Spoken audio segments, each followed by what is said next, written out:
A Christmas tree. I have been looking on this evening at a merry company of children assembled round that pretty German toy, a Christmas tree. The tree was planted in the middle of a great round table and towered high above their heads. It was brilliantly lighted by a multitude of little tapers, and everywhere sparkled and glittered with bright objects. There were rosy-cheeked dolls, hiding behind the green leaves, and there were real watches with movable hands at least, and an endless capacity of being wound up, dangling from innumerable twigs.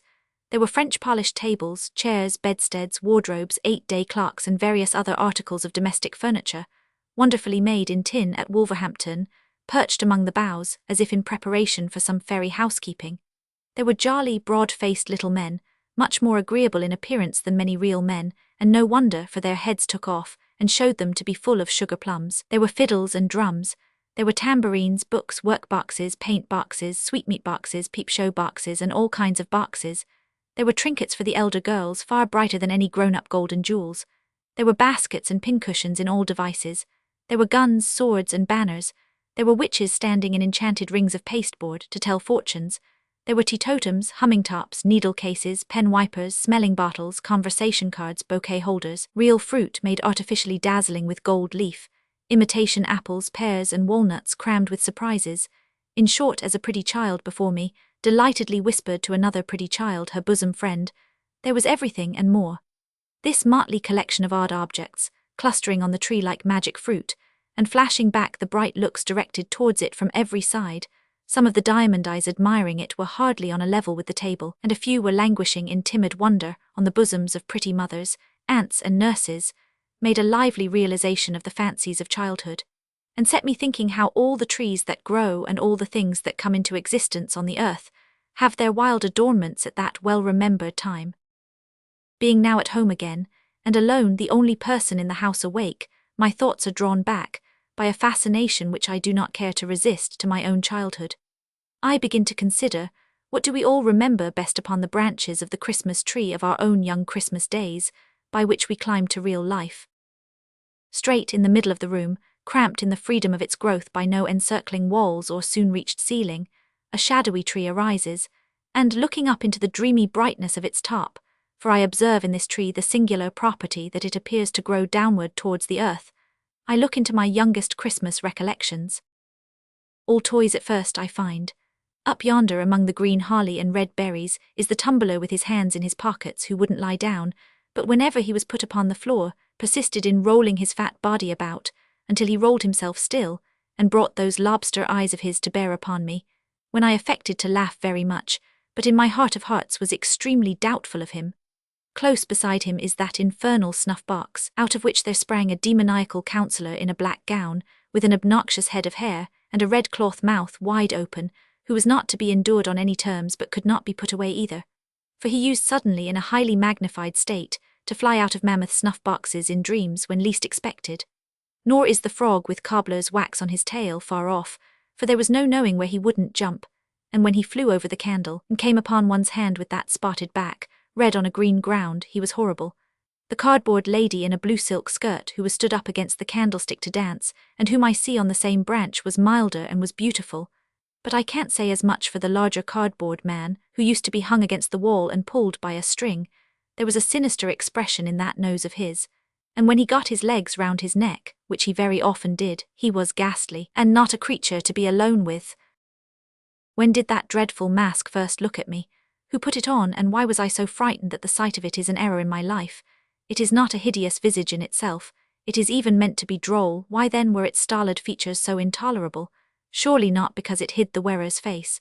An apron would have done as much, and though I should have preferred even the apron away, it would not have been absolutely insupportable like the mask. Was it the immovability of the mask? The doll's face was immovable, but I was not afraid of her. Perhaps that fixed and set change coming over a real face infused into my quickened heart some remote suggestion and dread of the universal change that is to come on every face and make it still. Nothing reconciled me to it. No drummers, from whom proceeded a melancholy chirping on the turning of a handle. No regiment of soldiers with a mute band, taken out of a box and fitted one by one upon a stiff and lazy little set of lazy tongs. No old woman, made of wires and a brown paper composition, cutting up a pie for 2 small children, could give me a permanent comfort for a long time. Nor was it any satisfaction to be shown the mask, and see that it was made of paper, or to have it locked up and be assured that no one wore it. The mere recollection of that fixed face, the mere knowledge of its existence anywhere, was sufficient to awake me in the night all perspiration and horror, with "Oh, I know it's coming, oh, the mask." I never wondered what the dear old donkey with the panniers, there he is, was made of then. His hide was real to the touch, I recollect. And the great black horse with the round red spots all over him, the horse that I could even get upon, I never wondered what had brought him to that strange condition, or thought that such a horse was not commonly seen at Newmarket. The 4 horses of no colour next to him, that went into the waggon of cheeses, and could be taken out and stabled under the piano, appear to have bits of fur tippet for their tails and other bits for their manes, and to stand on pegs instead of legs, but it was not so when they were brought home for a Christmas present. They were all right then, neither was their harness unceremoniously nailed into their chests, as appears to be the case now. The tinkling works of the music cart I did find out to be made of quill toothpicks and wire, and I always thought that little tumbler in his shirt sleeves, perpetually swarming up one side of a wooden frame, and coming down head foremost on the other, rather a weak-minded person, though good-natured. But the Jacob's ladder next him, made of little squares of red wood that went flapping and clattering over one another, each developing a different picture, and the whole enlivened by small bells, was a mighty marvel and a great delight. Ah, the doll's house, of which I was not proprietor but where I visited. I don't admire the Houses of Parliament half so much as that stone-fronted mansion with real glass windows and doorsteps and a real balcony, greener than I ever see now except at watering places, and even they afford but a poor imitation.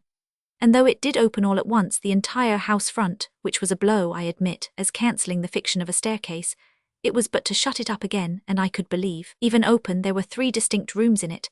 A sitting-room and bedroom, elegantly furnished, and best of all, a kitchen with uncommonly soft fire-irons, a plentiful assortment of diminutive utensils, oh, the warming-pan, and a tin man-cook in profile, who was always going to fry 2 fish.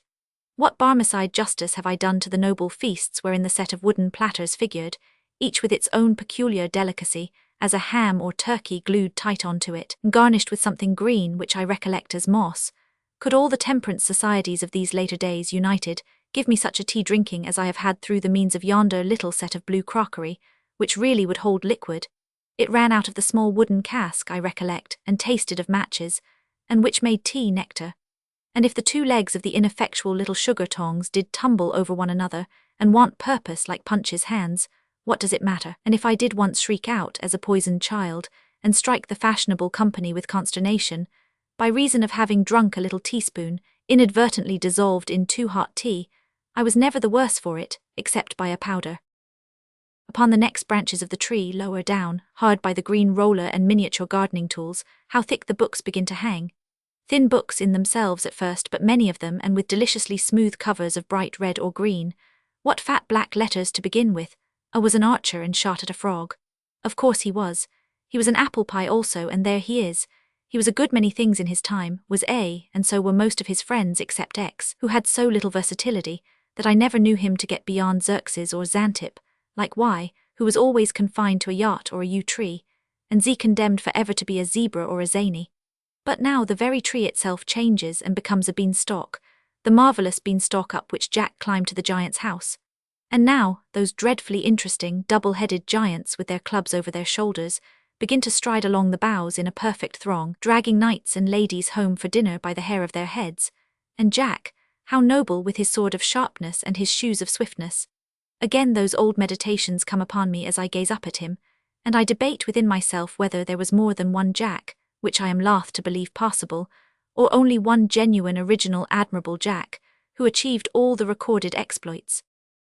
Good for Christmas time is the ruddy colour of the cloak, in which, the tree making a forest of itself for her to trip through with her basket, Little Red Riding Hood comes to me one Christmas Eve to give me information of the cruelty and treachery of that dissembling wolf who ate her grandmother, without making any impression on his appetite, and then ate her, after making that ferocious joke about his teeth. She was my first love. I felt that if I could have married Little Red Riding Hood, I should have known perfect bliss. But it was not to be, and there was nothing for it but to look out the wolf in the Noah's Ark there, and put him late in the procession on the table, as a monster who was to be degraded. Oh, the wonderful Noah's Ark! It was not found seaworthy when put in a washing tub, and the animals were crammed in at the roof, and needed to have their legs well shaken down before they could be got in, even there. And then, 10 to 1, but they began to tumble out at the door, which was but imperfectly fastened with a wire latch. But what was that against it? Consider the noble fly, a size or two smaller than the elephant, the ladybird, the butterfly, all triumphs of art. Consider the goose, whose feet were so small and whose balance was so indifferent that he usually tumbled forward and knocked down all the animal creation. Consider Noah and his family like idiotic tobacco stoppers, and how the leopard stuck to warm little fingers, and how the tails of the larger animals used gradually to resolve themselves into frayed bits of string. Hush, again a forest and somebody up in a tree, not Robin Hood, not Valentine, not the yellow dwarf, I have passed him and all Mother Bunch's wonders without mention, but an eastern king with a glittering scimitar and turban. By Allah, 2 eastern kings, for I see another looking over his shoulder. Down upon the grass at the tree's foot lies the full length of a coal-black giant, stretched asleep with his head in a lady's lap, and near them is a glass box, fastened with 4 locks of shining steel, in which he keeps the lady prisoner when he is awake. I see the 4 keys at his girdle now. The lady makes signs to the 2 kings in the tree, who softly descend. It is the setting in of the bright Arabian Nights. Oh, now all common things become uncommon and enchanted to me. All lamps are wonderful, all rings are talismans.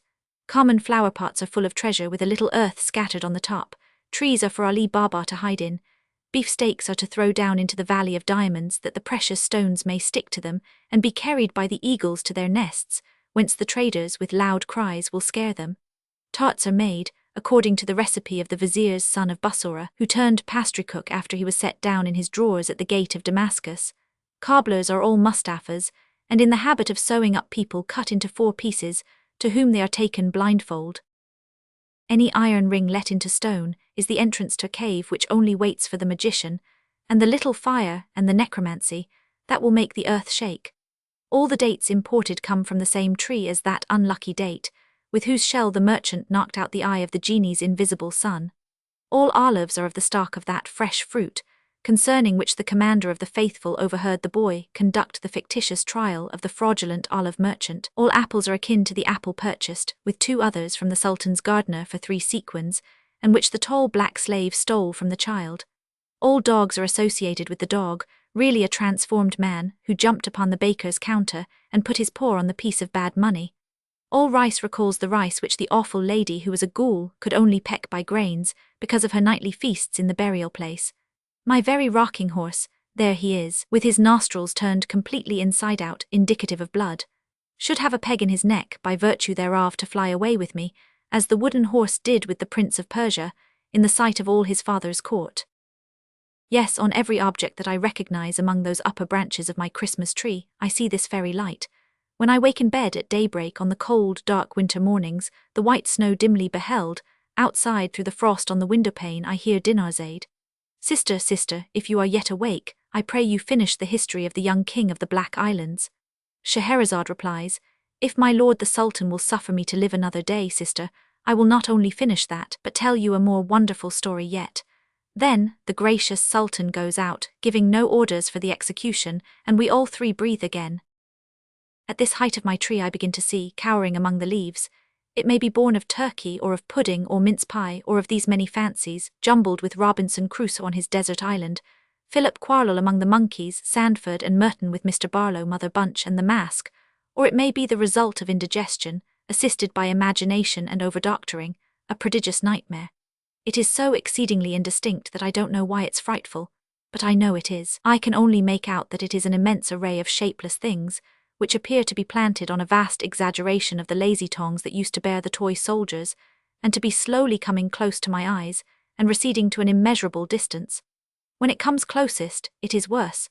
In connection with it I descry remembrances of winter nights incredibly long, of being sent early to bed as a punishment for some small offence, and waking in 2 hours, with a sensation of having been asleep 2 nights, of the laden hopelessness of morning ever dawning, and the oppression of a weight of remorse.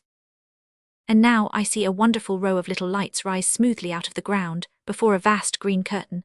Now a bell rings, a magic bell which still sounds in my ears unlike all other bells, and music plays amidst a buzz of voices and a fragrant smell of orange peel and oil. Anon the magic bell commands the music to cease, and the great green curtain rolls itself up majestically, and the play begins. The devoted dog of Montargis avenges the death of his master, foully murdered in the forest of Bondy, and a humorous peasant with a red nose and a very little hat, whom I take from this hour forth to my bosom as a friend. I think he was a waiter or an hostler at a village inn, but many years have passed since he and I have met, remarks that the sagacity of that dog is indeed surprising, and evermore this jocular conceit will live in my remembrance fresh and unfading, overtopping all possible jokes unto the end of time. Or now, I learn with bitter tears how poor Jane Shore, dressed all in white, and with her brown hair hanging down, went starving through the streets, or how George Barnwell killed the worthiest uncle that ever man had, and was afterwards so sorry for it that he ought to have been let off.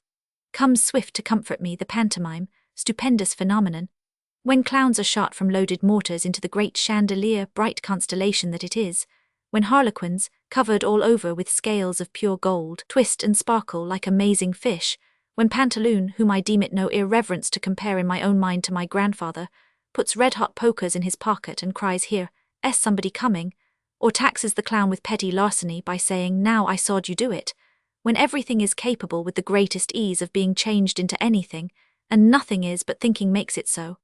Now, too, I perceive my first experience of the dreary sensation, often to return in afterlife, of being unable next day to get back to the dull, settled world, of wanting to live forever in the bright atmosphere I have quitted, of doting on the little fairy with the wand like a celestial barber's pole, and pining for a fairy immortality along with her. Ah, she comes back in many shapes, as my eye wanders down the branches of my Christmas tree, and goes as often, and has never yet stayed by me. Out of this delight springs the toy theatre.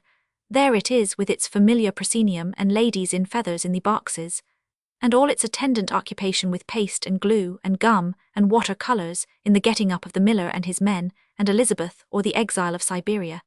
In spite of a few besetting accidents and failures, particularly an unreasonable disposition in the respectable Kelmer, and some others to become faint in the legs and double up at exciting points of the drama, a teeming world of fancies so suggestive and all-embracing, that far below it on my Christmas tree I see dark, dirty, real theatres in the daytime, adorned with these associations as with the freshest garlands of the rarest flowers, and charming me yet. But hark, the waits are playing and they break my childish sleep. What images do I associate with the Christmas music as I see them set forth on the Christmas tree? Known before all the others, keeping far apart from all the others, they gather round my little bed.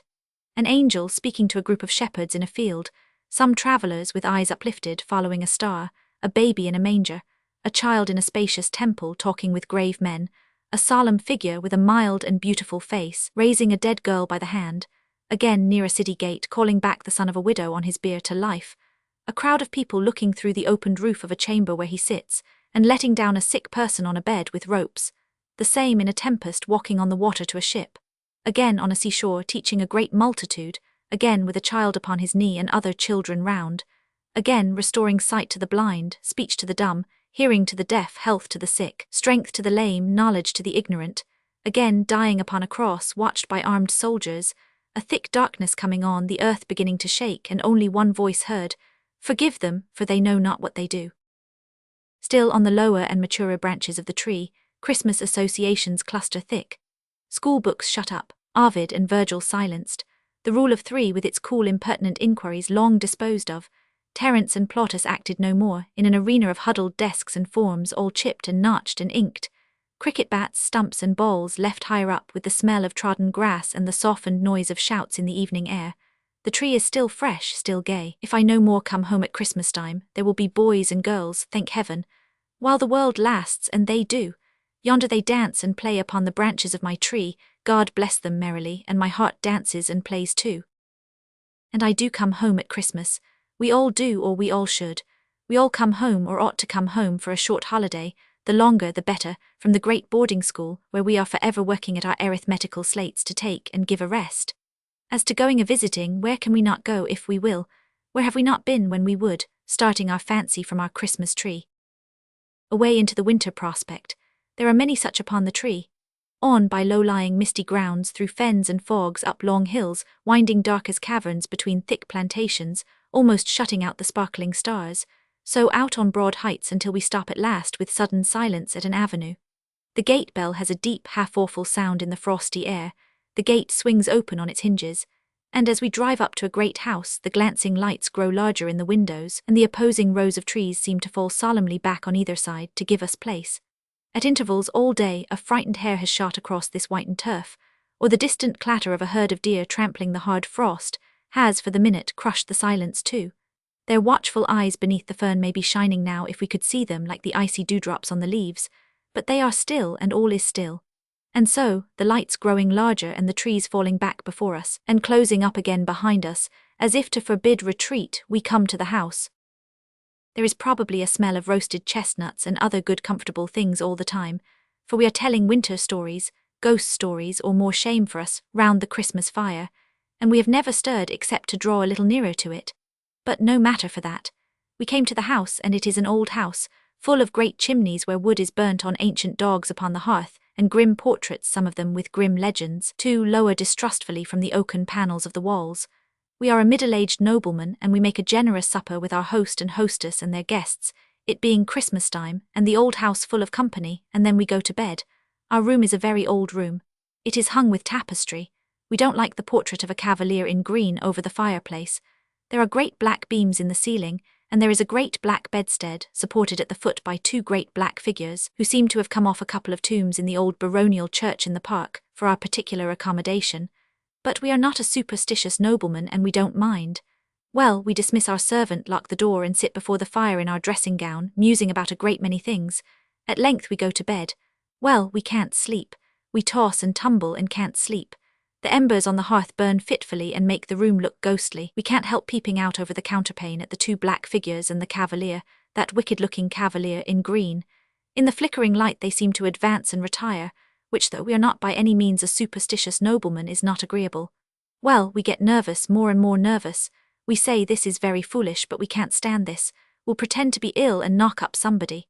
Well, we are just going to do it when the locked door opens and there comes in a young woman, deadly pale and with long fair hair, who glides to the fire and sits down in the chair we have left there, wringing her hands. Then we notice that her clothes are wet. Our tongue cleaves to the roof of our mouth and we can't speak, but we observe her accurately. Her clothes are wet, her long hair is dabbled with moist mud, she is dressed in the fashion of 200 years ago, and she has at her girdle a bunch of rusty keys. Well, there she sits, and we can't even faint, we are in such a state about it. Presently she gets up and tries all the locks in the room with the rusty keys, which won't fit one of them. Then she fixes her eyes on the portrait of the cavalier in green, and says in a low, terrible voice, "The stags know it." After that she wrings her hands again, passes the bedside, and goes out at the door. We hurry on our dressing gown, seize our pistols, we always travel with pistols, and are following when we find the door locked. We turn the key, look out into the dark gallery, no one there. We wander away and try to find our servant. Can't be done. We pace the gallery till daybreak, then return to our deserted room, fall asleep, and are awakened by our servant. Nothing ever haunts him and the shining sun. Well, we make a wretched breakfast, and all the company say we look queer. After breakfast we go over the house with our host, and then we take him to the portrait of the cavalier in green, and then it all comes out. He was false to a young housekeeper once attached to that family, and famous for her beauty, who drowned herself in a pond, and whose body was discovered after a long time because the stags refused to drink of the water. Since which it has been whispered that she traverses the house at midnight, but goes especially to that room where the cavalier in green was wont to sleep, trying the old locks with the rusty keys. Well, we tell our host of what we have seen, and a shade comes over his features, and he begs it may be hushed up, and so it is. But it's all true, and we said so before we died. We are dead now to many responsible people. There is no end to the old houses, with resounding galleries and dismal state bedchambers and haunted wings shut up for many years, through which we may ramble with an agreeable creeping up our back, and encounter any number of ghosts, but it is worthy of remark perhaps, reducible to a very few general types and classes, for ghosts have little originality and walk in a beaten track. Thus it comes to pass that a certain room in a certain old hall, where a certain bad lord, baronet, knight, or gentleman shot himself, has certain planks in the floor from which the blood will not be taken out.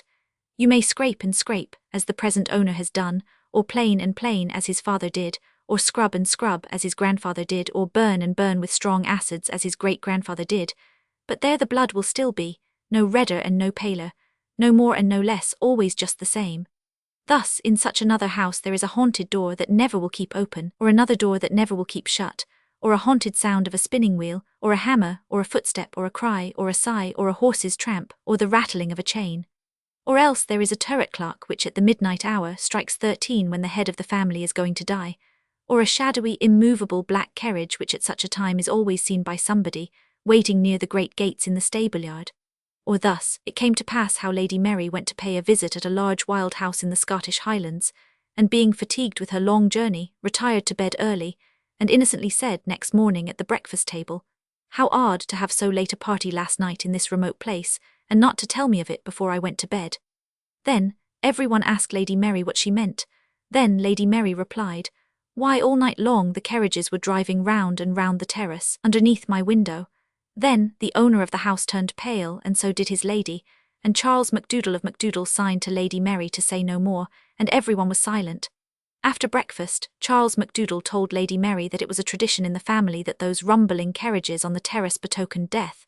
And so it proved, for 2 months afterwards, the lady of the mansion died.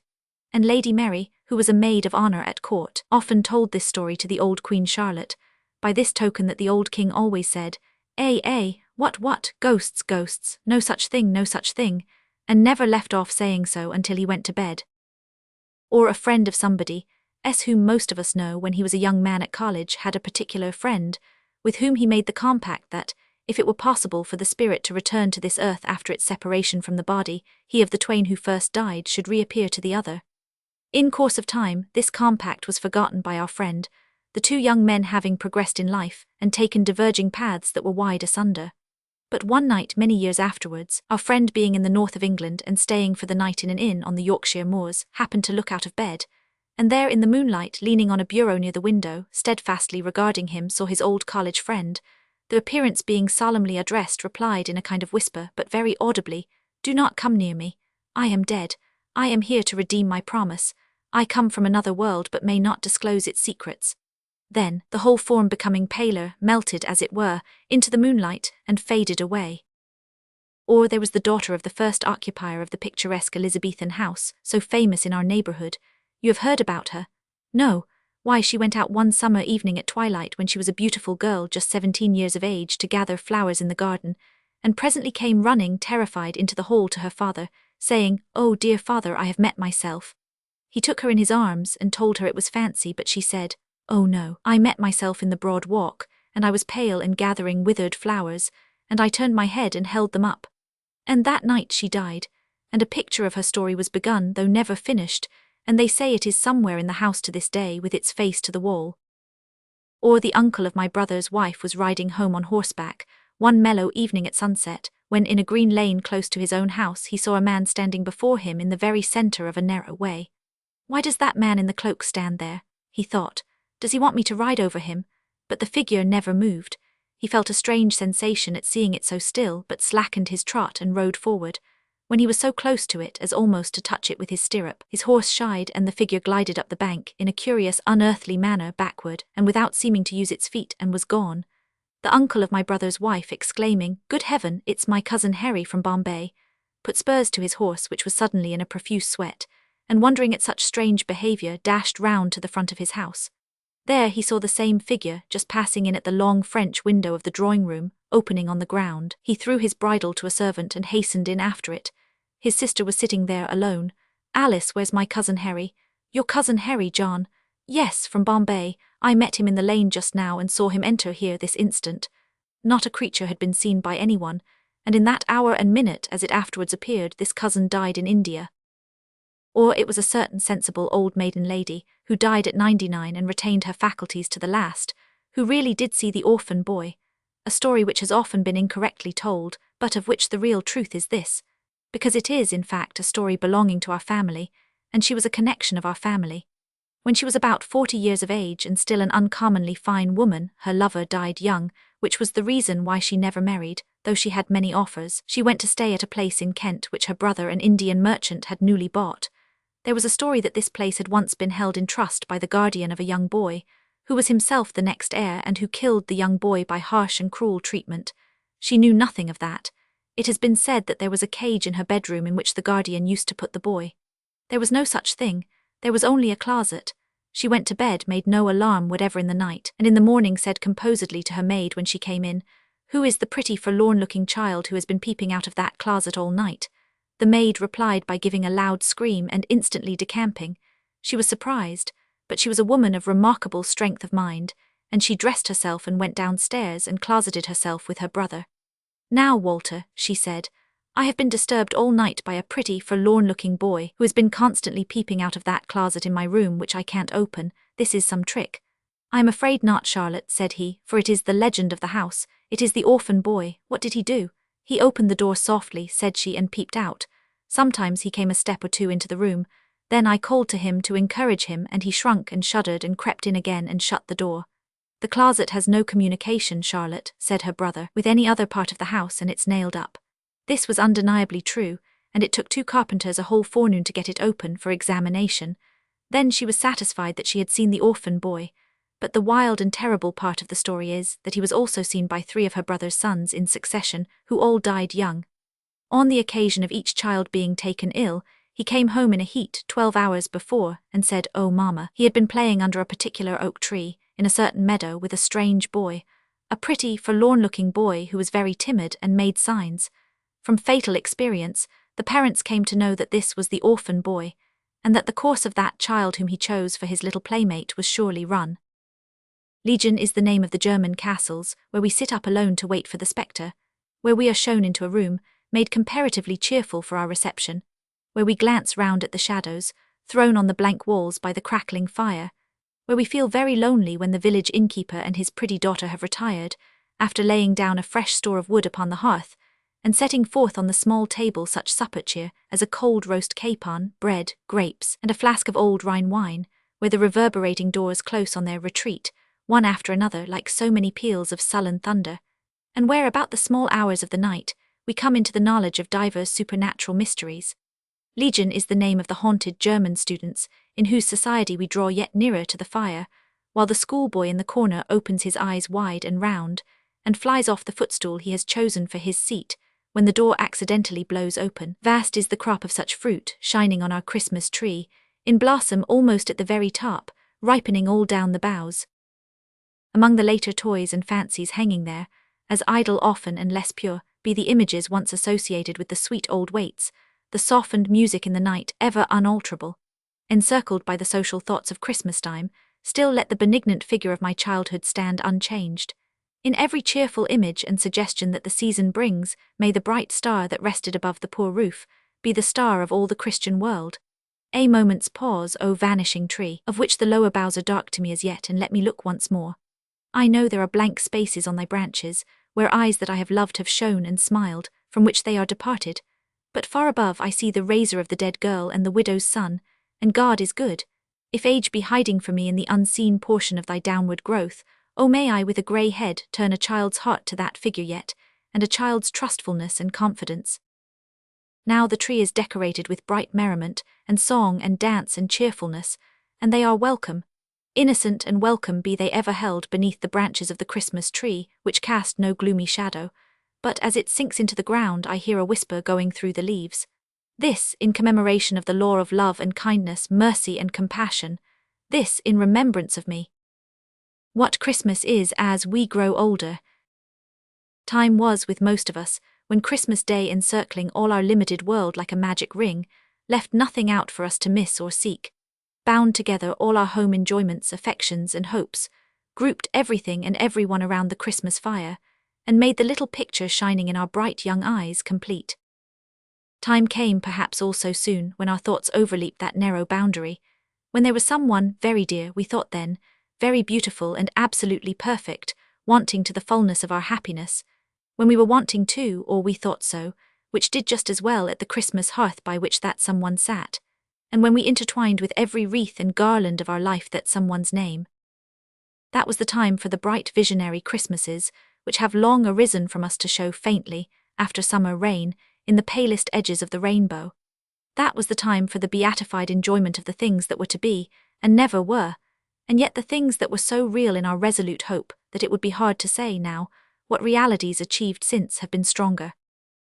What, did that Christmas never really come when we and the priceless pearl who was our young choice were received, after the happiest of totally impossible marriages, by the 2 united families previously at daggers, drawn on our account, when brothers and sisters-in-law who had always been rather cool to us before our relationship was affected, perfectly doted on us, and when fathers and mothers overwhelmed us with unlimited incomes, Was that Christmas dinner never really eaten, after which we arose, and generously and eloquently rendered honour to our late rival, present in the company, then and there exchanging friendship and forgiveness, and founding an attachment not to be surpassed in Greek or Roman story, which subsisted until death?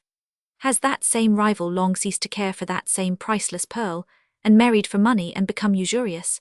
Above all, do we really know now that we should probably have been miserable if we had won and worn the pearl, and that we are better without her? That Christmas when we had recently achieved so much fame, when we had been carried in triumph somewhere for doing something great and good, when we had won an honoured and ennobled name, and arrived and were received at home in a shower of tears of joy, is it possible that that Christmas has not come yet?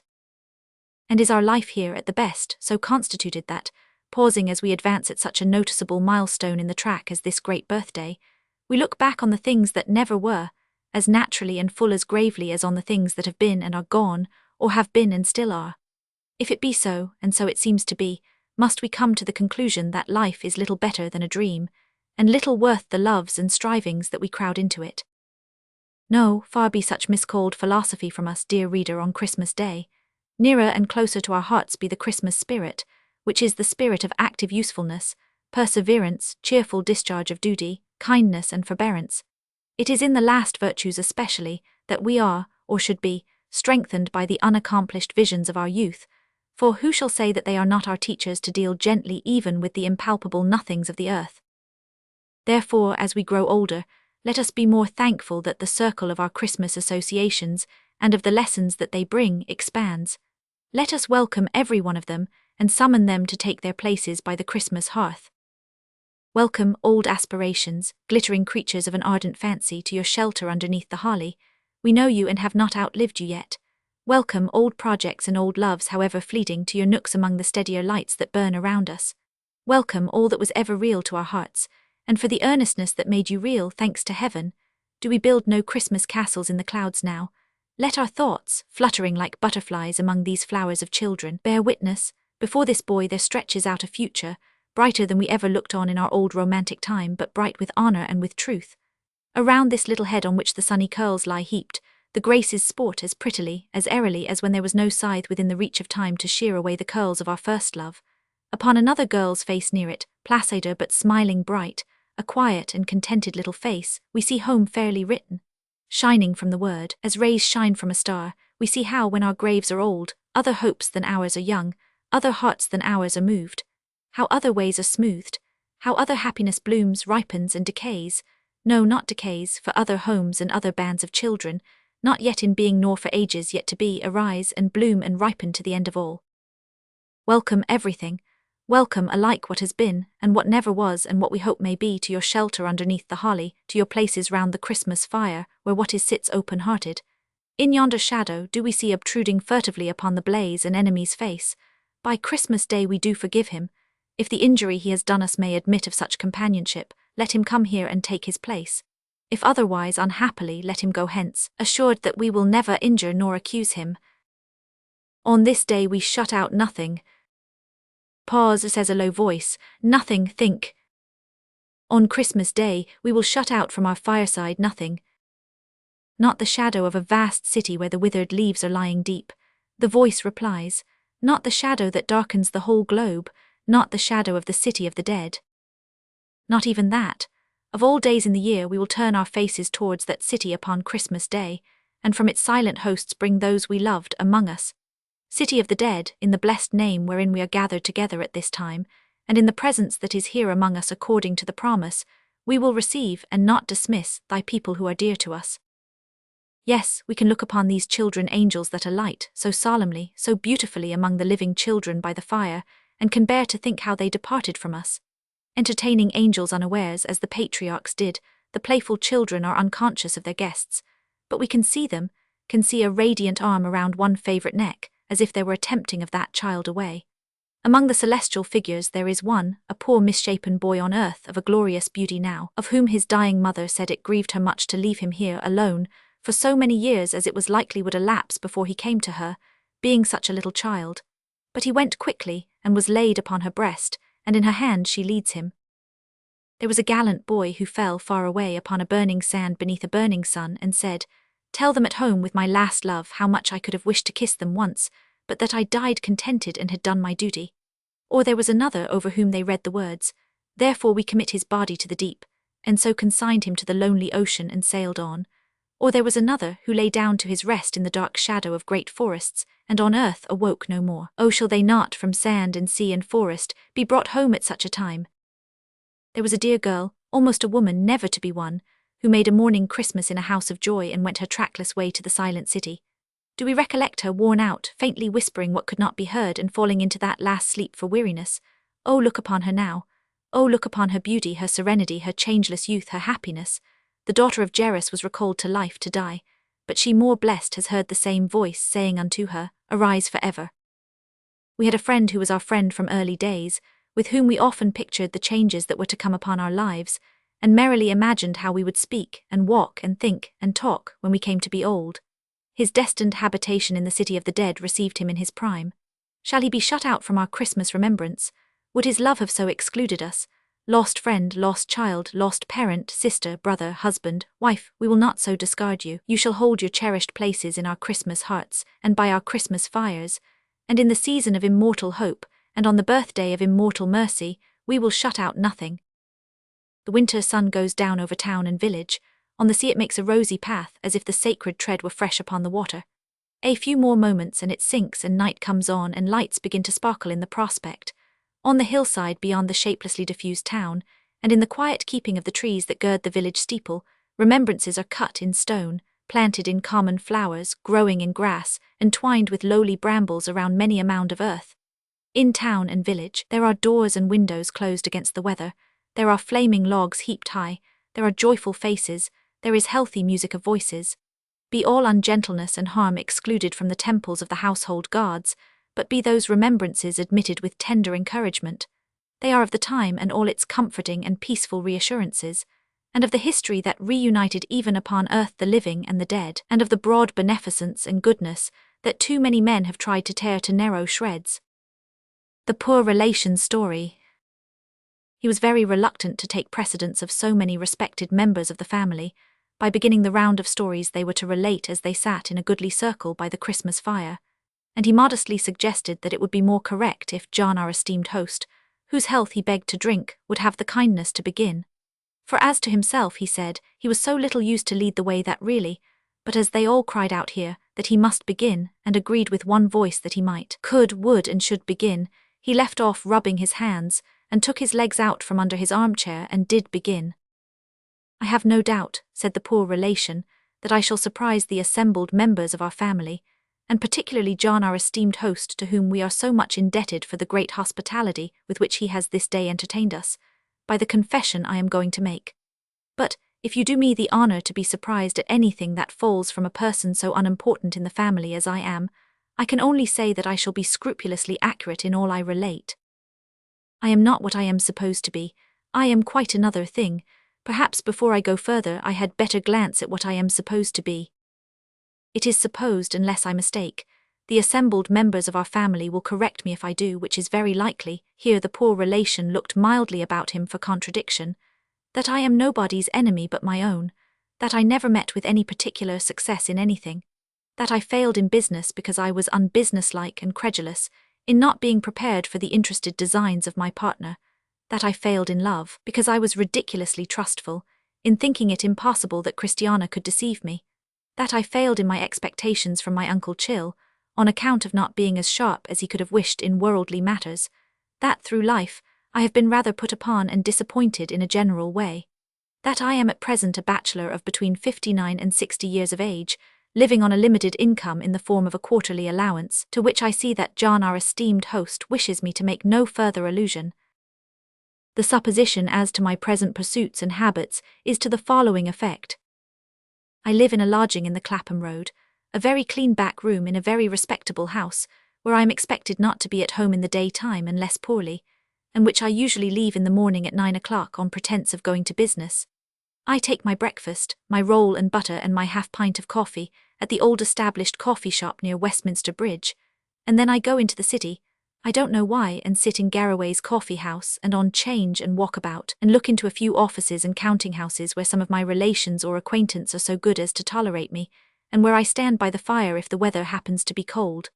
I get through the day in this way until 5 o'clock, and then I dine, at a cost on the average of 1 and 3d. Having still a little money to spend on my evening's entertainment, I look into the old established coffee shop as I go home, and take my cup of tea and perhaps my bit of toast.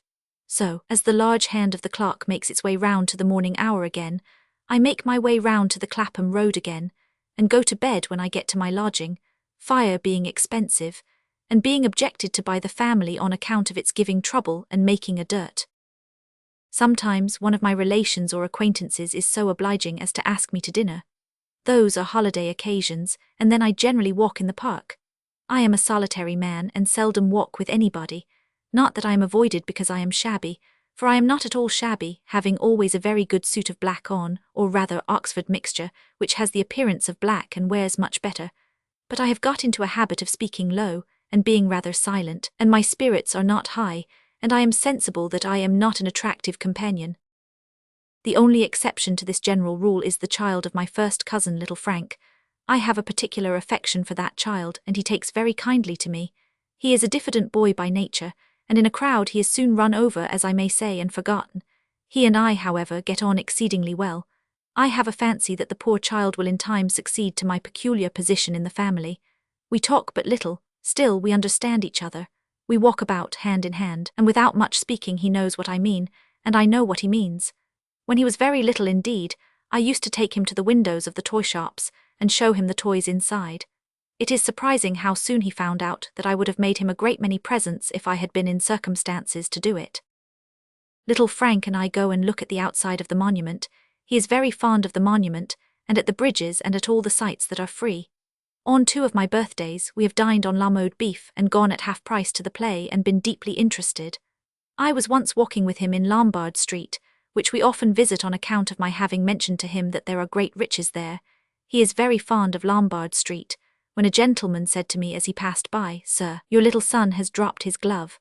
I assure you, if you will excuse my remarking on so trivial a circumstance, this accidental mention of the child as mine quite touched my heart and brought the foolish tears into my eyes. When little Frank is sent to school in the country, I shall be very much at a loss what to do with myself, but I have the intention of walking down there once a month and seeing him on a half-holiday. I am told he will then be at play upon the heath, and if my visits should be objected to as unsettling the child, I can see him from a distance without his seeing me and walk back again. His mother comes of a highly genteel family, and rather disapproves, I am aware, of our being too much together. I know that I am not calculated to improve his retiring disposition, but I think he would miss me beyond the feeling of the moment if we were wholly separated. When I die in the Clapham Road, I shall not leave much more in this world than I shall take out of it, but I happen to have a miniature of a bright-faced boy with a curling head and an open shirt frill waving down his bosom. My mother had it taken for me, but I can't believe that it was ever like, which will be worth nothing to sell, and which I shall beg may he given to Frank. I have written my dear boy a little letter with it, in which I have told him that I felt very sorry to part from him, though bound to confess that I knew no reason why I should remain here. I have given him some short advice, the best in my power, to take warning of the consequences of being nobody's enemy but his own, and I have endeavoured to comfort him for what I fear he will consider a bereavement, by pointing out to him that I was only a superfluous something to everyone but him, and that having by some means failed to find a place in this great assembly, I am better out of it. Such, said the poor relation, clearing his throat and beginning to speak a little louder, is the general impression about me. Now it is a remarkable circumstance which forms the aim and purpose of my story, that this is all wrong. This is not my life and these are not my habits. I do not even live in the Clapham Road. Comparatively speaking, I am very seldom there. I reside mostly, I am almost ashamed to say the word, it sounds so full of pretension, in a castle. I do not mean that it is an old baronial habitation, but still it is a building always known to everyone by the name of a castle. In it I preserve the particulars of my history. They run thus. It was when I first took John Spatter, who had been my clerk, into partnership, and when I was still a young man of not more than 25, residing in the house of my Uncle Chill, from whom I had considerable expectations, that I ventured to propose to Christiana. I had loved Christiana a long time. She was very beautiful and very winning in all respects. I rather mistrusted her widowed mother, who I feared was of a plotting and mercenary turn of mind, but I thought as well of her as I could for Christiana's sake. I never had loved anyone but Christiana, and she had been all the world, and oh, far more than all the world to me from our childhood. Christiana accepted me with her mother's consent, and I was rendered very happy indeed.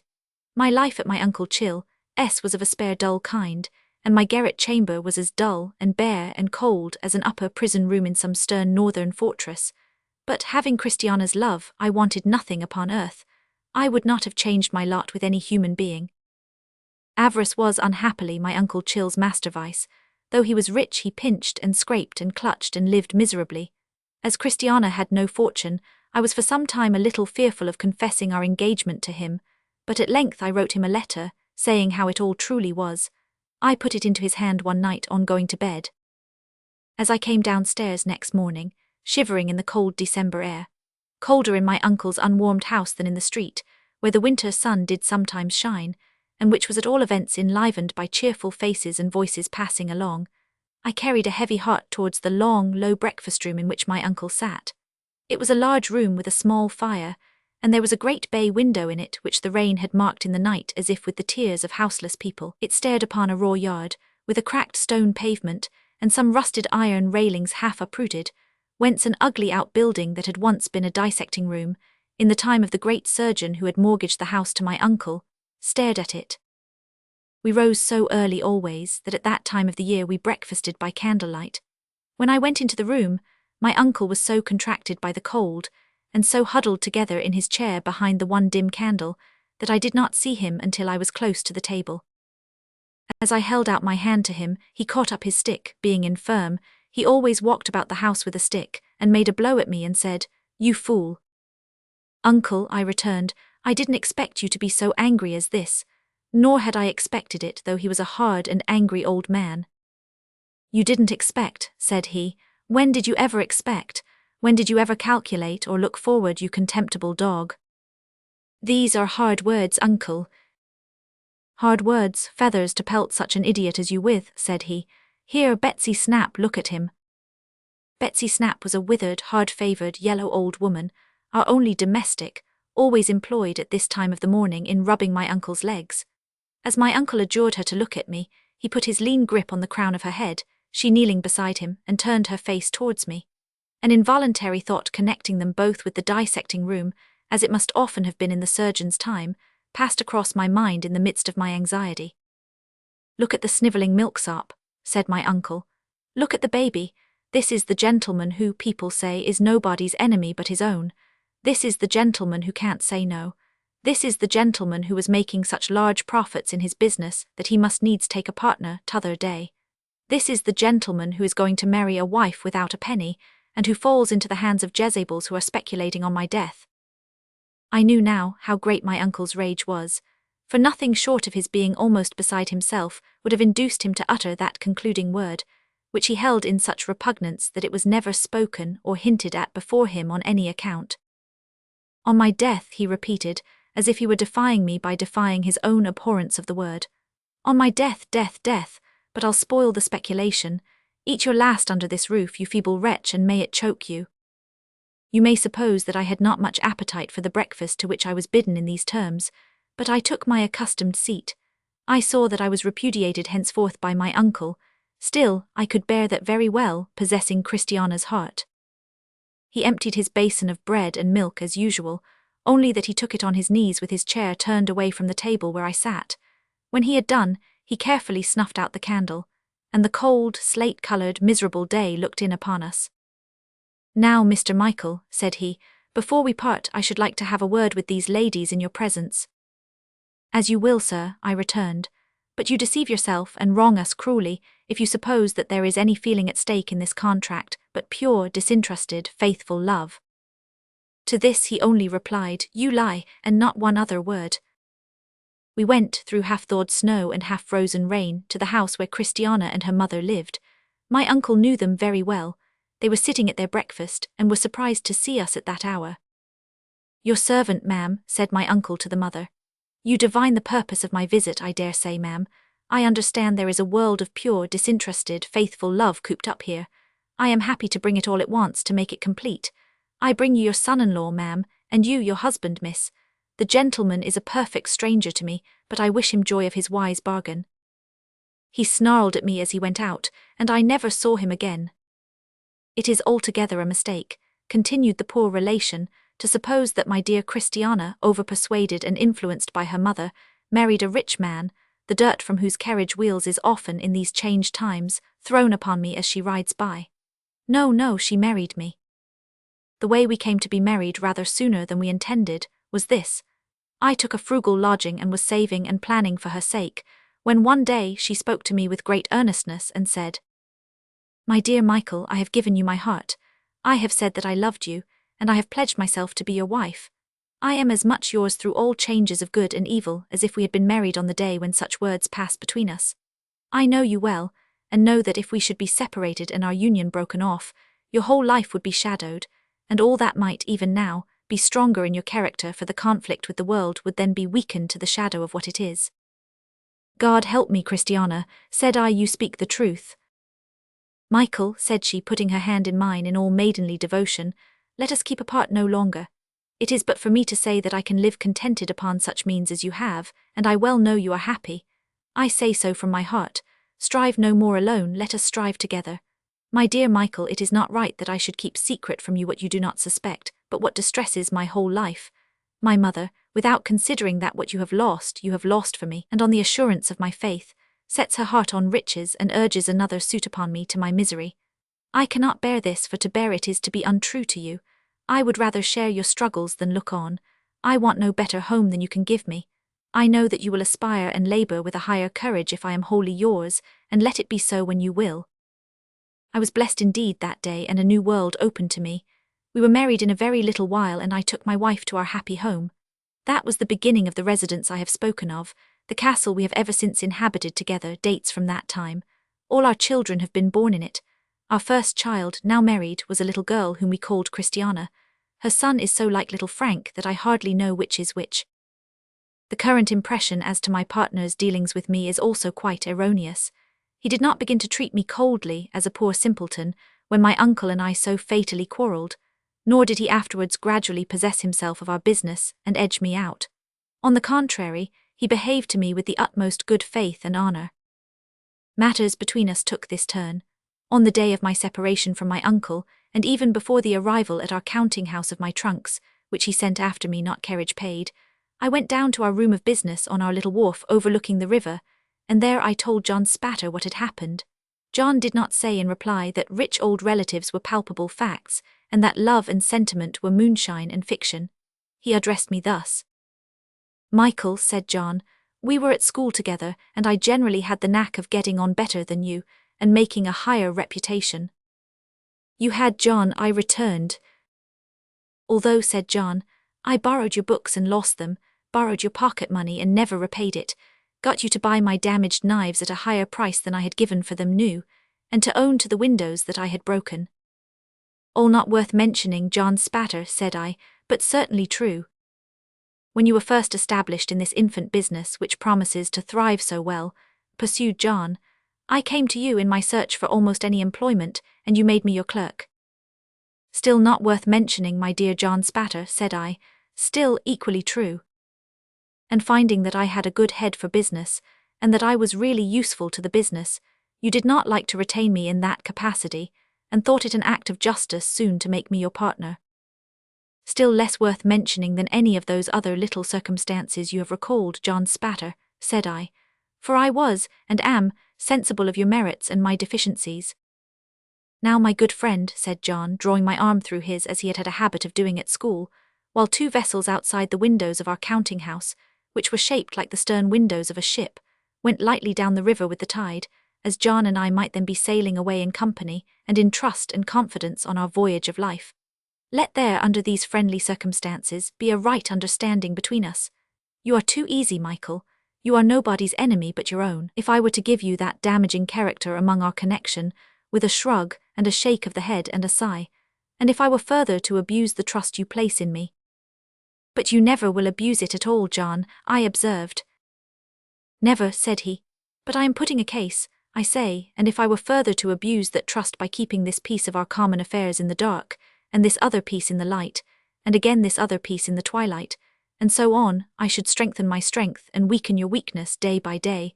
until at last I found myself on the high road to fortune, and you left behind on some bare common, a hopeless number of miles out of the way."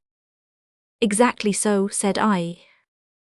"To prevent this, Michael," said John Spatter, "or the remotest chance of this, there must be perfect openness between us.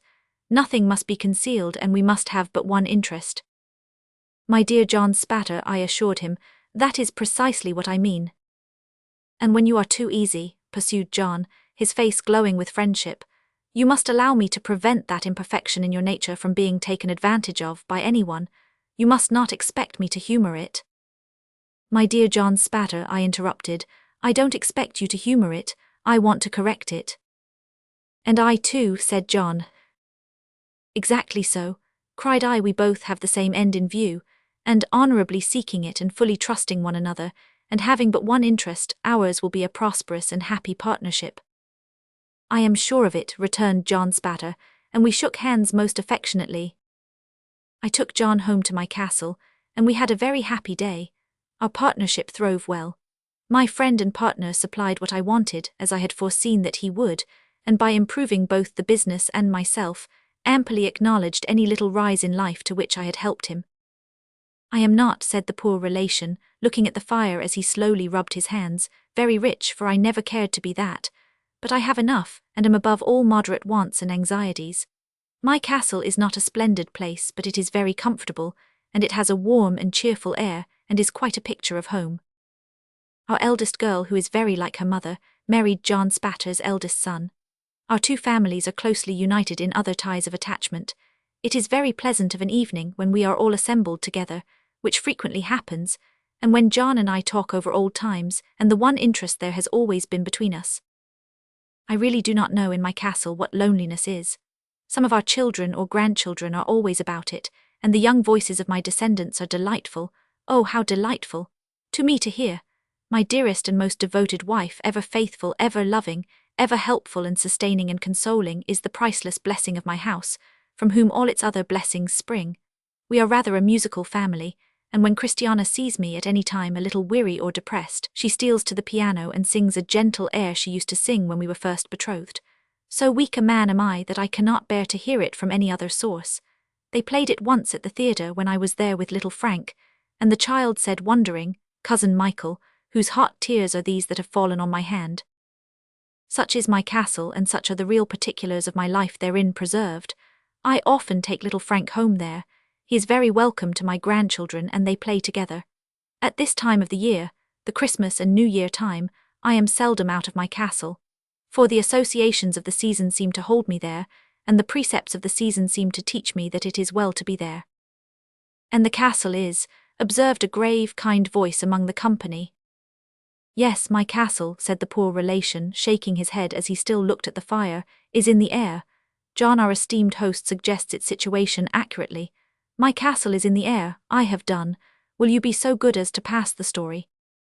The child's story. Once upon a time, a good many years ago, there was a traveller, and he set out upon a journey. It was a magic journey, and was to seem very long when he began it, and very short when he got halfway through. He travelled along a rather dark path for some little time without meeting anything, until at last he came to a beautiful child. So he said to the child, "What do you do here?" And the child said, "I am always at play. Come and play with me." So he played with that child the whole day long, and they were very merry. The sky was so blue, the sun was so bright, the water was so sparkling, the leaves were so green, the flowers were so lovely, and they heard such singing birds and saw so many butterflies that everything was beautiful. This was in fine weather. When it rained, they loved to watch the falling drops and to smell the fresh scents.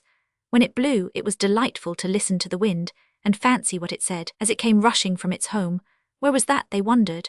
Whistling and howling, driving the clouds before it, bending the trees, rumbling in the chimneys, shaking the house and making the sea roar in fury. But when it snowed, that was best of all, for they liked nothing so well as to look up at the white flakes falling fast and thick, like down from the breasts of millions of white birds, and to see how smooth and deep the drift was, and to listen to the hush upon the paths and roads. They had plenty of the finest toys in the world, and the most astonishing picture books, all about scimitars and slippers and turbans, and dwarfs and giants and genii and fairies, and bluebeards and beanstalks and riches and caverns and forests and valentines and orsons, and all new and all true. But one day of a sudden the traveller lost the child. He called to him over and over again but got no answer. So he went upon his road and went on for a little while without meeting anything until at last he came to a handsome boy. So he said to the boy, "What do you do here?" And the boy said, "I am always learning. Come and learn with me." So he learned with that boy about Jupiter and Juno and the Greeks and the Romans, and I don't know what, and learned more than I could tell, or he either, for he soon forgot a great deal of it. But they were not always learning. They had the merriest games that ever were played. They rode upon the river in summer and skated on the ice in winter.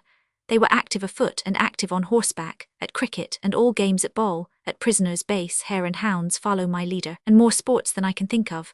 Nobody could beat them. They had holidays too, and 12th cakes and parties where they danced till midnight, and real theatres where they saw palaces of real gold and silver rise out of the real earth, and saw all the wonders of the world at once. As to friends, they had such dear friends and so many of them, that I want the time to reckon them up. They were all young like the handsome boy, and were never to be strange to one another all their lives through. Still one day in the midst of all these pleasures, the traveller lost the boy as he had lost the child, and after calling to him in vain went on upon his journey. So he went on for a little while without seeing anything until at last he came to a young man. So he said to the young man, "What do you do here?" And the young man said, "I am always in love, come and love with me."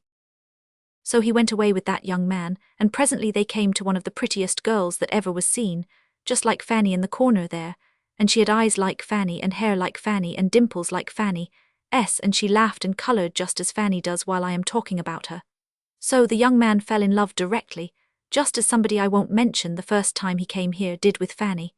Well, he was teased sometimes, just as somebody used to be by Fanny, and they quarrelled sometimes, just as somebody and Fanny used to quarrel. And they made it up and sat in the dark and wrote letters every day and never were happy asunder, and were always looking out for one another and pretending not to, and were engaged at Christmas time, and sat close to one another by the fire, and were going to be married very soon. All exactly like somebody I won't mention and Fanny. But the traveller lost them one day, as he had lost the rest of his friends, and after calling to them to come back, which they never did, went on upon his journey. So he went on for a little while without seeing anything until at last he came to a middle-aged gentleman. So he said to the gentleman, "What are you doing here?"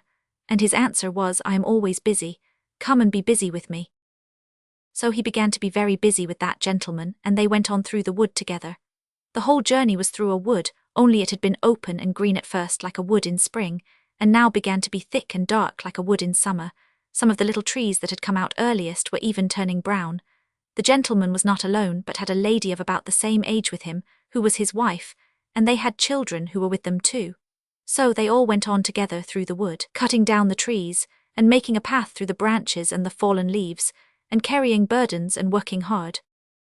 Sometimes they came to a long green avenue that opened into deeper woods. Then they would hear a very little distant voice crying, "Father, father, I am another child, stop for me." And presently they would see a very little figure, growing larger as it came along, running to join them. When it came up they all crowded round it, and kissed and welcomed it, and then they all went on together. Sometimes they came to several avenues at once, and then they all stood still, and one of the children said, "Father, I am going to sea," and another said, "Father, I am going to India," and another, "Father, I am going to seek my fortune where I can," and another, "Father, I am going to heaven." So with many tears at parting they went solitary down those avenues, each child upon its way, and the child who went to heaven rose into the golden air and vanished. Whenever these partings happened, the traveller looked at the gentleman and saw him glance up at the sky above the trees, where the day was beginning to decline and the sunset to come on. He saw, too, that his hair was turning grey, but they never could rest long, for they had their journey to perform, and it was necessary for them to be always busy. At last there had been so many partings that there were no children left, and only the traveller, the gentleman, and the lady went upon their way in company.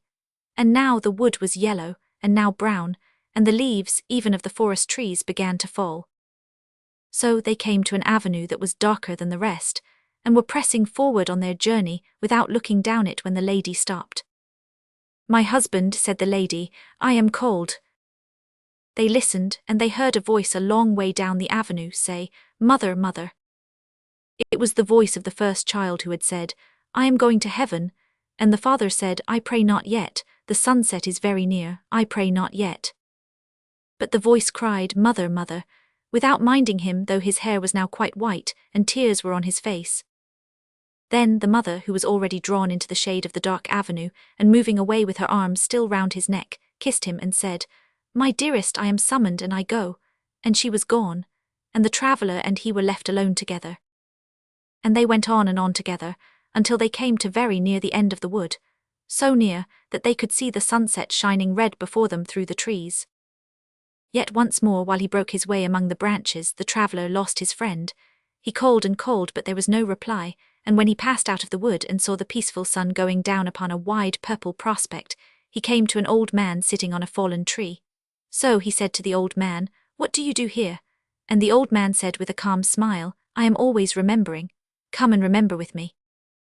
So the traveller sat down by the side of that old man, face to face with the serene sunset, and all his friends came softly back and stood around him. The beautiful child, the handsome boy, the young man in love, the father, mother, and children, every one of them was there, and he had lost nothing. So he loved them all, and was kind and forbearing with them all, and was always pleased to watch them all, and they all honoured and loved him. And I think the traveller must be yourself, dear grandfather, because this what you do to us, and what we do to you. The Schoolboy's Story. Being rather young at present, I am getting on in years, but still I am rather young. I have no particular adventures of my own to fall back upon. It wouldn't much interest anybody here, I suppose, to know what a screw the Reverend is, or what a griffin she is, or how they do stick it into parents, particularly hair-cutting, and medical attendance. One of our fellows was charged in his half's account 12 and 6 for 2 pills, tolerably profitable at 6 and 3 apiece, I should think, and he never took them either, but put them up the sleeve of his jacket. Schoolboy with book, illustrated by Fred Walker. As to the beef, it's shameful. It's not beef. Regular beef isn't veins. You can chew regular beef. Besides which there's gravy to regular beef, and you never see a drop to ours. Another of our fellows went home ill, and heard the family doctor tell his father that he couldn't account for his complaint unless it was the beer. Of course it was the beer, and well it might be. However, beef and Old Cheeseman are 2 different things. So is beer. It was Old Cheeseman I meant to tell about, not the manner in which our fellows get their constitutions destroyed for the sake of profit. Why, look at the pie crust alone, there's no flakiness in it, it's solid like damp lead. Then our fellows get nightmares and are bolstered for calling out and waking other fellows. Who can wonder? Old Cheeseman one night walked in his sleep, put his hat on over his nightcap, got hold of a fishing rod and a cricket bat, and went down into the parlour, where they naturally thought from his appearance he was a ghost. Why, he never would have done that if his meals had been wholesome. When we all begin to walk in our sleeps, I suppose they'll be sorry for it.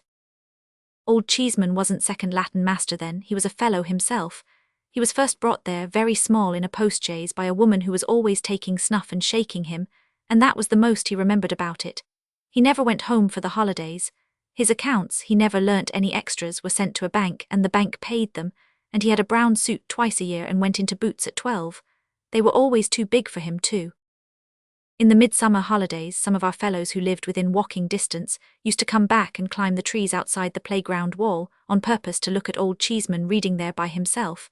He was always as mild as the tea, and that's pretty mild, I should hope. So when they whistled to him, he looked up and nodded, and when they said, "Halloa, Old Cheeseman, what have you had for dinner?" he said, "Boiled mutton." And when they said, "An't it solitary, Old Cheeseman?" he said, "It is a little dull sometimes." And then they said, "Well, goodbye, Old Cheeseman," and climbed down again. Of course it was imposing on Old Cheeseman to give him nothing but boiled mutton through a whole vacation, but that was just like the system. When they didn't give him boiled mutton, they gave him rice pudding, pretending it was a treat, and saved the butcher. How Old Cheeseman went on.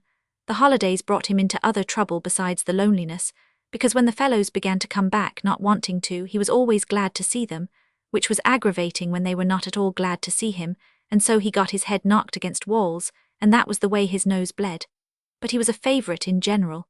Once a subscription was raised for him, and to keep up his spirits he was presented before the holidays with 2 white mice, a rabbit, a pigeon, and a beautiful puppy.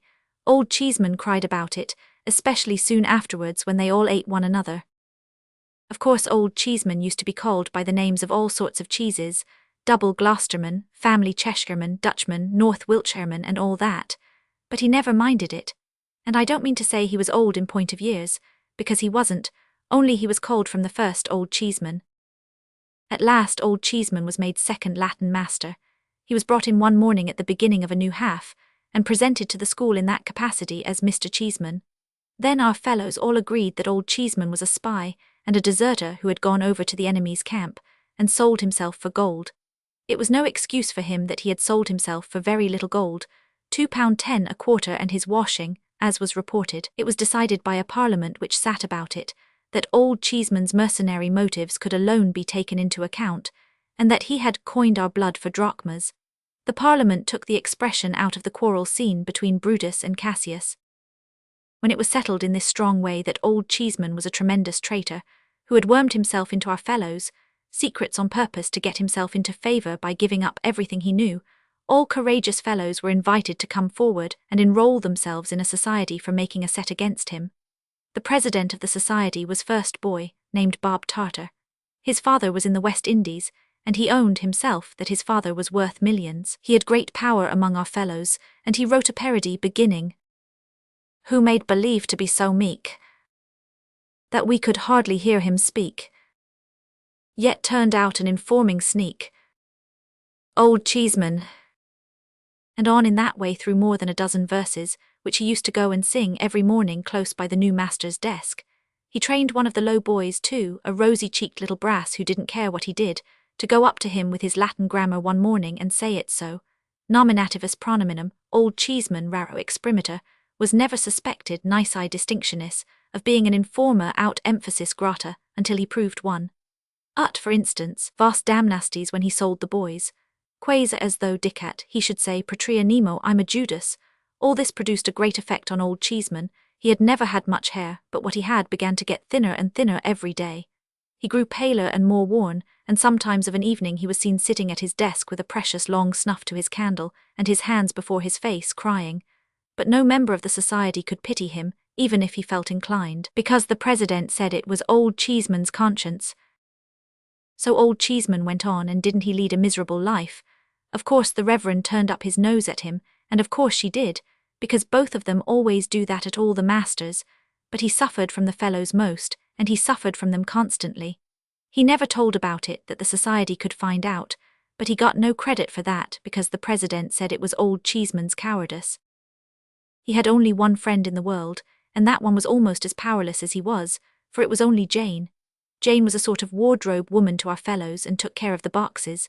She had come at first, I believe, as a kind of apprentice, some of our fellows say from a charity, but I don't know, and after her time was out had stopped at so much a year. So little a year, perhaps I ought to say, for it is far more likely. However, she had put some pounds in the savings bank, and she was a very nice young woman. She was not quite pretty, but she had a very frank, honest, bright face, and all our fellows were fond of her. She was uncommonly neat and cheerful, and uncommonly comfortable and kind, and if anything was the matter with a fellow's mother, he always went and showed the letter to Jane. Jane was old Cheeseman's friend. The more the society went against him, the more Jane stood by him.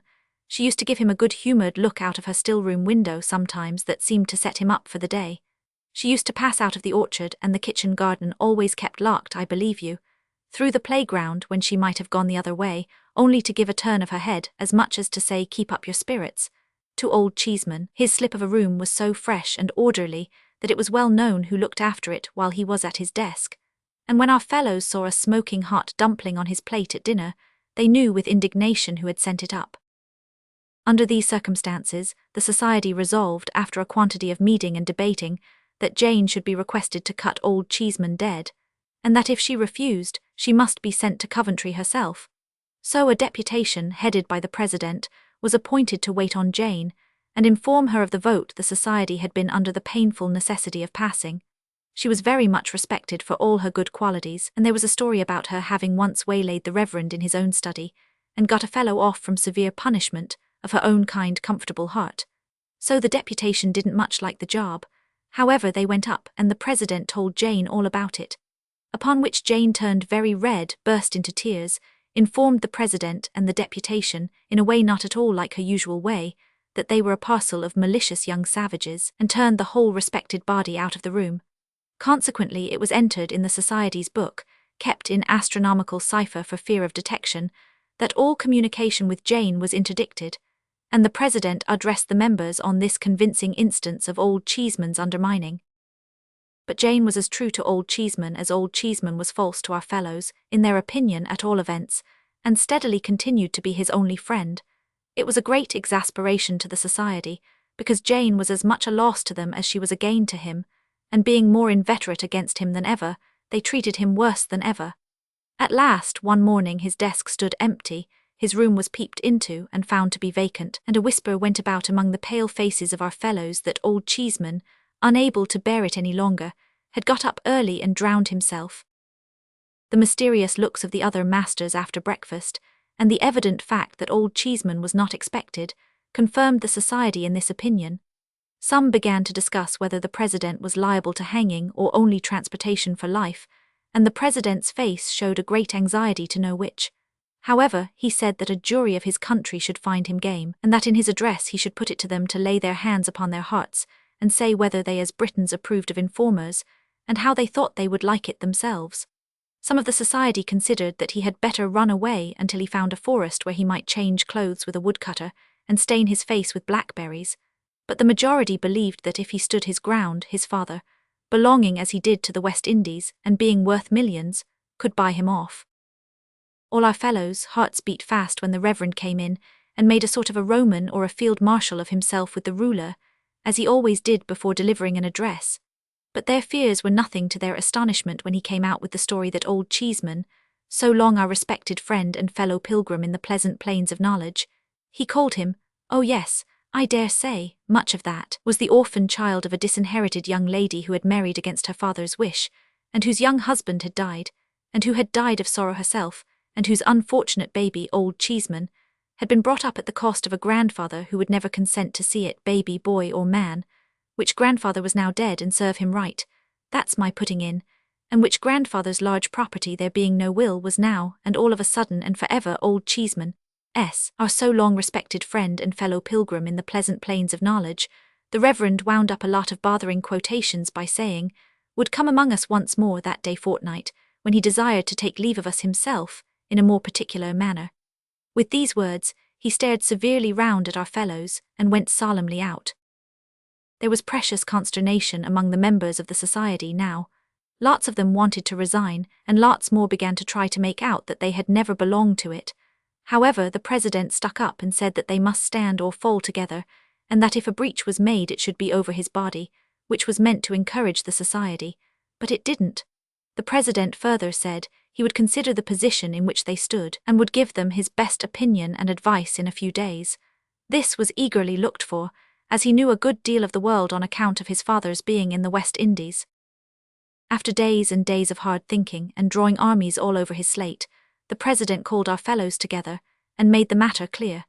He said it was plain that when Old Cheeseman came on the appointed day, his first revenge would be to impeach the society, and have it flogged all round. After witnessing with joy the torture of his enemies, and gloating over the cries which agony would extort from them, the probability was that he would invite the Reverend, on pretence of conversation, into a private room, say the parlour into which parents were shown, where the two great globes were which were never used, and would there reproach him with the various frauds and oppressions he had endured at his hands. At the close of his observations, he would make a signal to a prizefighter concealed in the passage, who would then appear and pitch into the Reverend, till he was left insensible. Old Cheeseman would then make Jane a present of from £5 to £10, and would leave the establishment in fiendish triumph. The president explained that against the parlour part, or the Jane part, of these arrangements he had nothing to say, but on the part of the society, he counselled deadly resistance. With this view he recommended that all available desks should be filled with stones, and that the first word of the complaint should be the signal to every fellow to let fly at Old Cheeseman. The bold advice put the society in better spirits, and was unanimously taken. A post about Old Cheeseman's size was put up in the playground, and all our fellows practised at it till it was dinted all over. When the day came and places were called, every fellow sat down in a tremble. There had been much discussing and disputing as to how Old Cheeseman would come, but it was the general opinion that he would appear in a sort of triumphal car drawn by 4 horses, with 2 livery servants in front, and the prizefighter in disguise up behind. So all our fellows sat listening for the sound of wheels, but no wheels were heard, for Old Cheeseman walked after all, and came into the school without any preparation, pretty much as he used to be, only dressed in black. "Gentlemen," said the Reverend, presenting him, Our so long respected friend and fellow pilgrim in the pleasant plains of knowledge is desirous to offer a word or two. Attention, gentlemen one and all. Every fellow stole his hand into his desk and looked at the president. The president was all ready, and taking aim at Old Cheeseman with his eyes. What did Old Cheeseman then, but walk up to his old desk, look round him with a queer smile as if there was a tear in his eye, and begin in a quavering, mild voice, "My dear companions and old friends." Every fellow's hand came out of his desk, and the president suddenly began to cry. "My dear companions and old friends," said Old Cheeseman, "you have heard of my good fortune. I have passed so many years under this roof, my entire life so far I may say, that I hope you have been glad to hear of it for my sake. I could never enjoy it without exchanging congratulations with you. If we have ever misunderstood one another at all, pray, my dear boys, let us forgive and forget. I have a great tenderness for you, and I am sure you return it. I want in the fullness of a grateful heart to shake hands with you everyone. I have come back to do it, if you please, my dear boys." Since the president had begun to cry, several other fellows had broken out here and there. But now, when Old Cheeseman began with him as first boy, laid his left hand affectionately on his shoulder and gave him his right, and when the president said, "Indeed, I don't deserve it, sir. Upon my honor I don't," there was sobbing and crying all over the school.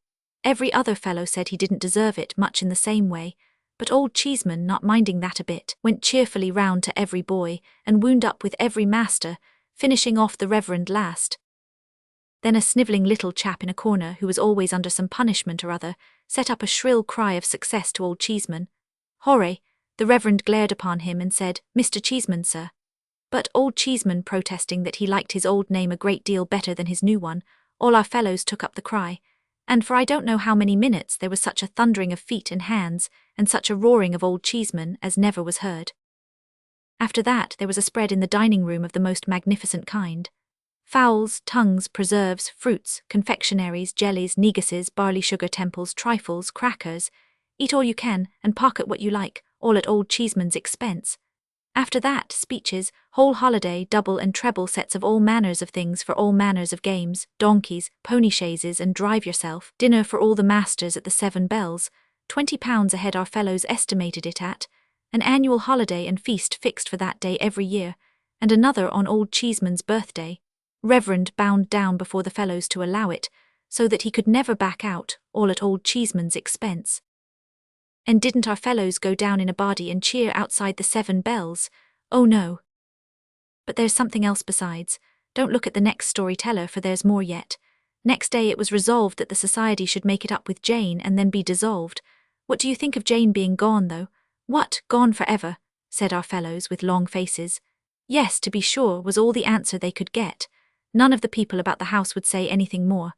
At length the first boy took upon himself to ask the Reverend whether our old friend Jane was really gone. The Reverend, he has got a daughter at home, turn-up nose and red, replied severely, "Yes, sir, Miss Pitt is gone. The idea of calling Jane Miss Pitt. Some said she had been sent away in disgrace for taking money from Old Cheeseman. Others said she had gone into Old Cheeseman's service at a rise of £10 a year. All that our fellows knew was she was gone." It was 2 or 3 months afterwards, when one afternoon an open carriage stopped at the cricket field, just outside bounds, with a lady and gentleman in it, who looked at the game a long time and stood up to see it played.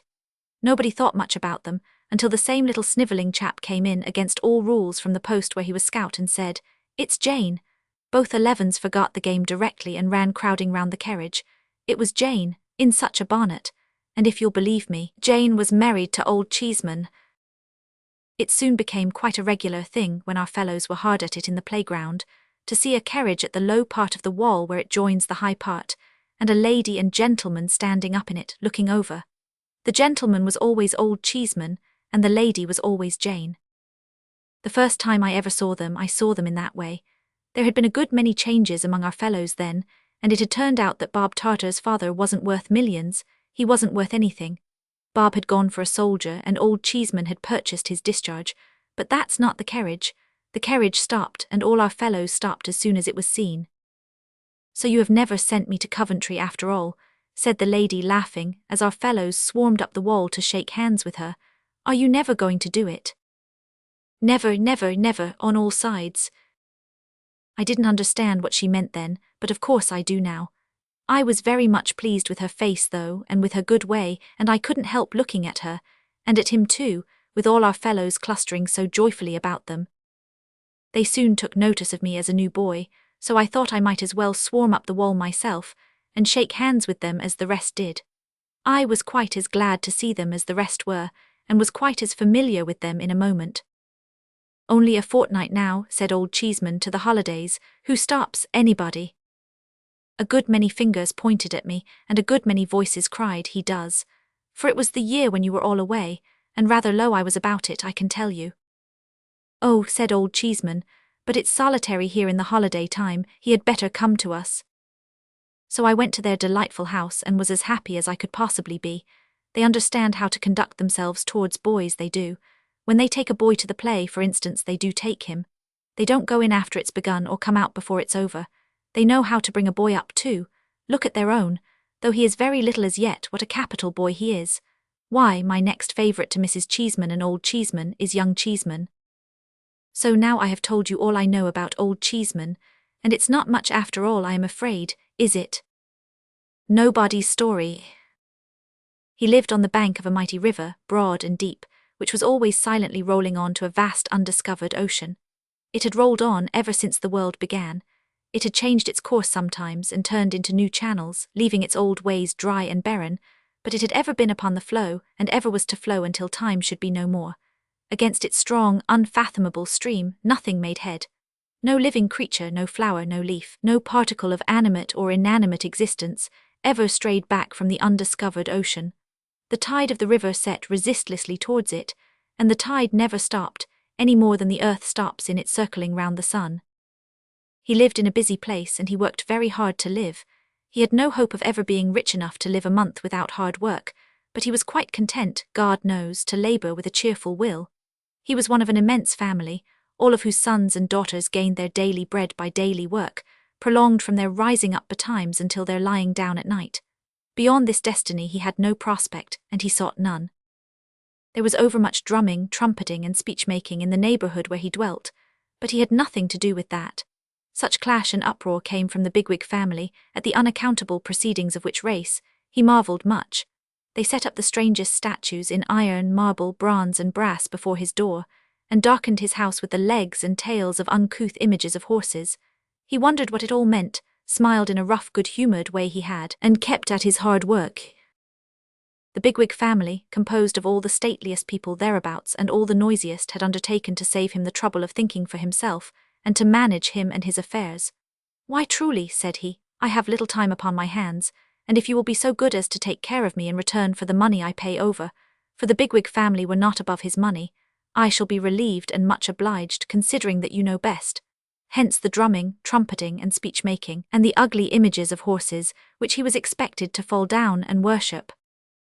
"I don't understand all this," said he, rubbing his furrowed brow confusedly, "but it has a meaning maybe if I could find it out."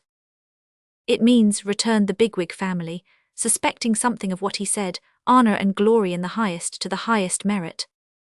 "Oh," said he, and he was glad to hear that. But when he looked among the images in iron, marble, bronze, and brass, he failed to find a rather meritorious countryman of his, once the son of a Warwickshire wool dealer, or any single countryman whomsoever of that kind.